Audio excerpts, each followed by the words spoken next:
कभी सोचा है कि हम लोग पैसा आखिर खर्च कैसे करते हैं और क्यों हमारे फैसले हमेशा इतने लॉजिकल नहीं होते? आज हम इसी की गुत्थी सुलझाएंगे और इससे समझने के लिए हम एक ऐसी इंडस्ट्री का केस स्टडी लेंगे जो बहुत बहुत बड़ी है और हम सबके आसपास ही है। तो चलिए शुरू करते हैं एक रहस्य से।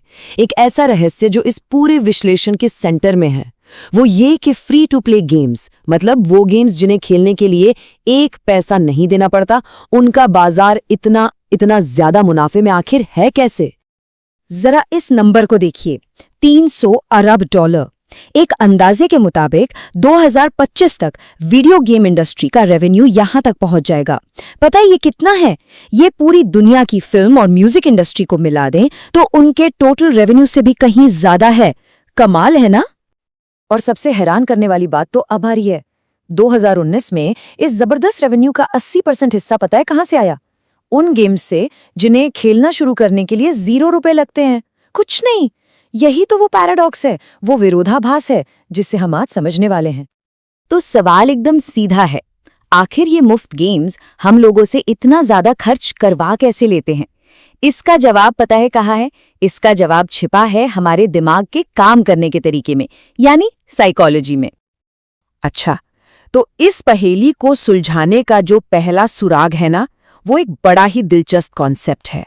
इसे कहते हैं मेंटल अकाउंटिंग। ये कॉन्सेप्ट दिया था Nobel prize winner Richard Thaler ने। अब आसान भाषा में इसका मतलब क्या है? मतलब ये है कि हमारा दिमाग पैसों के लिए ना अलग अलग मेंटल अकाउंट या कह लें कि बकेट बना लेता है, जैसे सैलरी के पैसे, बोनस के पैसे या लॉटरी में जीते हुए पैसे। हैं तो सब पैसे ही एक बराबर, पर हम उन्हें खर्च बिल्कुल अलग अलग तरीके से करते हैं। थैलर का एक क्लासिक एग्जाम्पल है जो इसे एकदम क्रिस्टल क्लियर कर देता है। सोचिए, क्या कोई $15 के कैलकुलेटर पर $5 बचाने के लिए 20 मिनट ड्राइव करके जाएगा? ज्यादातर लोग कहेंगे हाँ, क्यों नहीं।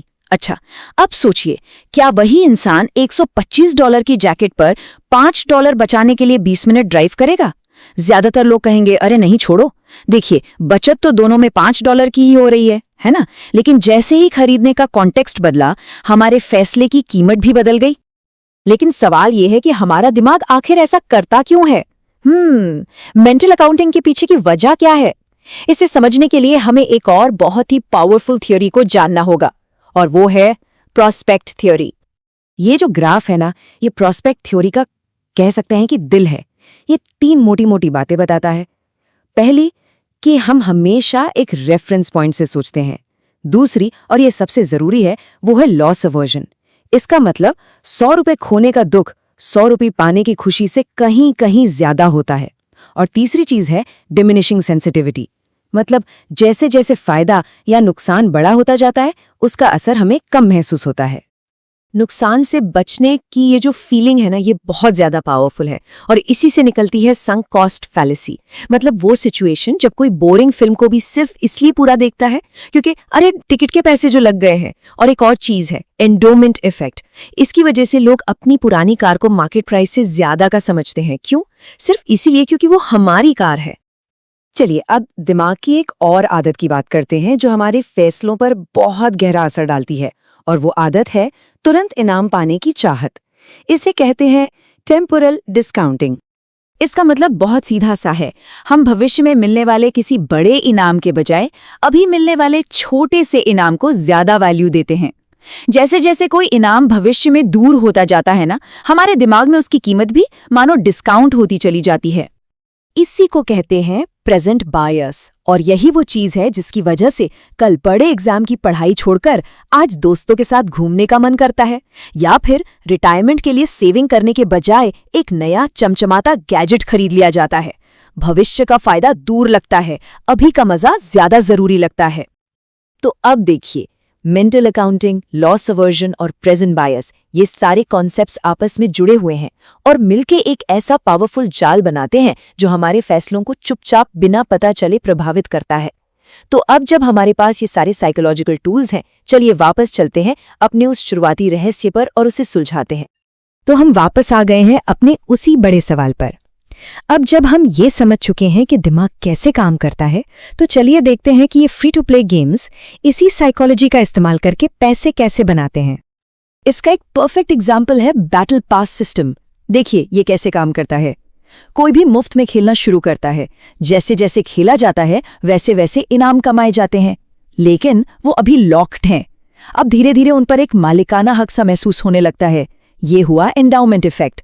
फिर एक डर सताता है कि अगर सीजन खत्म हो गया तो ये सारे इनाम हाथ से निकल जाएंगे। ये है लॉस एवर्जन। और आखिर में पास खरीदने के लिए पैसे दे दिए जाते हैं, क्योंकि भाई इतना समय और मेहनत जो लगाई है। और ये है संक कॉस्ट फैलेसी। कितना शानदार डिजाइन है ना। और लूट बॉक्स की कहानी भी कुछ ऐसी ही है। यहाँ वर्चुअल करेंसी का इस्तेमाल होता है, जिससे असली पैसे खर्च करने का जो दर्द है वो कम हो जाता है, बिल्कुल कैसिनो के चिप्स की तरह। मन में हमेशा ये उम्मीद रहती है कि बस अगली बार तो पक्का कोई रेयर आइटम मिलेगा। और जब दूसरे प्लेयर्स को कुछ बड़ा जीतते हुए देखते हैं तो खेलने की इच्छा और बढ़ जाती है। ये सब एक सोचा समझा डिजाइन है। लेकिन एक मिनट रुकिए, ये कहानी सिर्फ वीडियो गेम्स की नहीं है। यही साइकोलॉजिकल प्रिंसिपल्स हमारी रोजमर्रा की जिंदगी में हमारी खर्च करने की आदतों पर भी हूबहू लागू होते हैं। साइकोलॉजिस्ट्स इसके लिए एक टर्म इस्तेमाल करते हैं, पेन ऑफ पेइंग, यानी भुगतान करने का दर्द। जब भी हम पैसा खर्च करते हैं तो दिमाग में एक छोटी सी एक नेगेटिव फीलिंग आती है, और बहुत सारे बिजनेस इसी दर्द को कम करने के डिजाइन बनाते हैं। सोचिए, कैश में $5 देना एक अलग नुकसान जैसा लगता है, साफ साफ। लेकिन वही $5 क्रेडिट कार्ड से खर्च करना, वो तो बस $120 के बिल में जुड़कर 125 हो जाता है। प्रोस्पेक्ट थियरी के हिसाब से उस छोटे से इजाफे का जो दर्द है वो लगभग महसूस ही नहीं होता। सही बात है, उस पेमेंट को अलग से देखा ही नहीं जाता, बल्कि वो तो पहले से मौजूद एक बड़े बिल का एक छोटा सा हिस्सा बन जाता है। क्रेडिट कार्ड, डिजिटल वॉलेट और बाय नाउ पे लेटर जैसी जितनी भी सर्विसेज हैं, वो सब इसी पेन ऑफ पेइंग को कम करने के लिए ही तो डिजाइन की गई हैं। तो अब जब हम ये नियम जानते हैं कि हमारा दिमाग कैसे काम करता है, तो सोचने वाली बात ये है कि जब हम कुछ खर्च करते हैं तो हम किसका खेल खेल रहे होते हैं, अपना या किसी और का।